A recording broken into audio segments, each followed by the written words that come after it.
نحمده ونصلي على رسوله الكريم أما بعد. أعوذ بالله من الشيطان الرجيم. بسم الله الرحمن الرحيم. د صلاة تسبیح فضیلت بی انتها ډیر دی. نبی علیه الصلاة والسلام وخپل اکا حضرت عباس رضی الله تعالی عنه ته ښوولی دی. هغه ته دا ویلي و چې ستا ظاهري او باطني ګناهونه، زاړه او نوي ګناهونه، هر قسم چې دا معافي. ترتیب د دې لمانځه دا دی: 4 رکعاته نفل د صلات تسبیح کیږي. په هر رکعت کې 15 واره سبحان الله والحمد لله ولا اله الا الله والله اکبر دا ویل کیږي، او په 4 رکعاتو کې 300 واره جوړیږي. د سبحانك اللهم ورسته په اول رکعت کې د اعوذ بالله و بسم الله د مخه سبحان الله والحمد لله ولا اله الا الله والله اکبر 15 واره ویل کیږي، او چې رکوع ته ځې د سورت ورسته 10 واره ویل کیږي.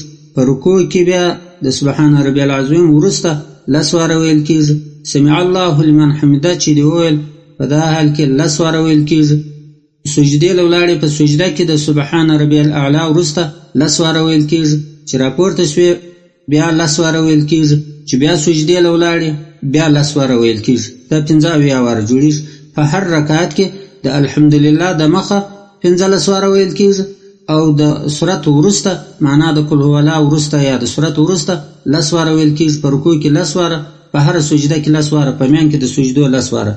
که چیرې د صلات تسبیح په لمانځه کې سجده سهو لازمه سوه باندې د سجده سهو د کولو په ټیم کې په دا سجدو کې نه ویل کیږي، بس هغه 15 واره په رکعت کې پوره کېدل غواړي.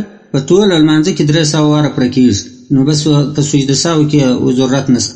او بل خبره دا ده که چیرې دا سبحان الله والحمد لله ولا اله الا الله والله اکبر دا که په لمانځه کې په یو ځای کې د سړي هیر سو، یا یې په رکوع کې هیر سو، یا په سجده کې هیر سو، یا په ولاړه کې هیر سو، په هر ځای کې چې هیر سو چې په بل ځای کې په یاد ورله و هغه ځای ته نږدې چې دی رکوع له ځي، بس په دا حال کې هیر سو رکوع له ولاړ سبحان ربي العظیم چې ویل، نو اوس په رکوع کې خلاص واره ویل کېږي.